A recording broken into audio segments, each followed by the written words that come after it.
Setelah menggelar seleksi di Kabupaten Sebali, tim penilai 4 pilar sosial berprestasi menilai Kota Denpasar. 4 pilar yang akan menjadi penilaian adalah Karang Taruna, pekerja sosial masyarakat, LKS dan Orsos, serta tenaga kesejahteraan sosial kecamatan.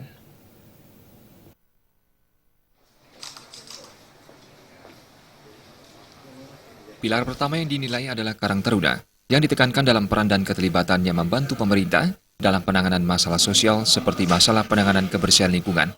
Pada lomba tahun ini, Karang Taruna Mekarjaya Dau Purikau dipercaya untuk mewakili Denpasar. Pilar kedua adalah pekerja sosial masyarakat, yang diwakili Gusti Ketut Sudana dari Desa Kau Purikau, Kecamatan Denpasar Barat. Dasar penunjukan tersebut adalah kinerja dalam penanganan sampah dan aktivitas lansia. Pilar ketiga organisasi sosial yang diwakili Yayasan Mercy Indonesia, sedangkan pilar keempat, yakni tenaga kerja sosial kecamatan, diwakili Nengasari dari Kecamatan Denpasar Barat. Anggota tim penilai 4 pilar sosial berprestasi Provinsi Bali, Nyoman Subagia mengatakan, beberapa hal menjadi dasar penilaian nantinya, yakni peran aktif dalam kehidupan sosial masyarakat yang mendukung pelaksanaan pembangunan. Peserta diharapkan bukan hanya berperan aktif pada saat lomba, melainkan secara berkelanjutan. Kriterianya penilaian ini di 4 pilar yang ada. 4 pilar yang ada itu Karang Taruna, Orsos Yayasan, PSM, dan tenaga kesejahteraan sosial kecamatan TKSK. Intinya di dalam kriteria ini kan dari kabupaten kota sudah mengadakan seleksi pertama dulu.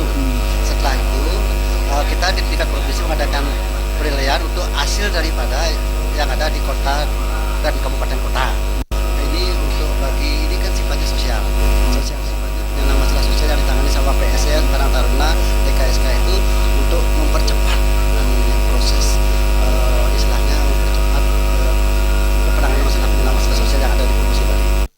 Sementara Kadis Sosial dan Tenaga Kerja Kadisos Nakar Kota Denpasar, Rai Anom Suradi berharap lomba ini dapat membantu pemerintah dalam mensosialisasikan peran 4 pilar dalam mendukung pembangunan. Terlebih lagi, banyak masalah sosial maupun lingkungan yang memerlukan dukungan semua pihak untuk mengatasinya. Kami ingin mungkin juga kita satu persepsi dengan teman dari provinsi, bagaimana pilar-pilar sosial ini punya peran, bisa mengambil peran dalam hal penanganan PMKS, penyandang masalah kesehatan sosial ini. Jadi kenapa mereka dibentuk? Yang setelah mereka dibentuk, apa sih fungsi peran mereka? Ini yang kita harapkan betul-betul mereka dapat berperan. Tadi baik dalam penanganan kemiskinan, masalah umum, termasuk juga masalah persampahan, masalah gepeng, guna sosial lainnya, semua mereka ikut disertakan dalam penanganan juga dari kependudukan pun mereka kita harapkan peduli. Apalagi anak-anak muda dalam bentuk Karang Taruna, kami harapkan bisa ikut berperan bersama-sama orang tua di tingkat desa, kelurahan. Hasil lomba ini nantinya akan diumumkan pada akhir tahun dan pemenangnya akan mewakili Bali di tingkat nasional. Terima Bali TV.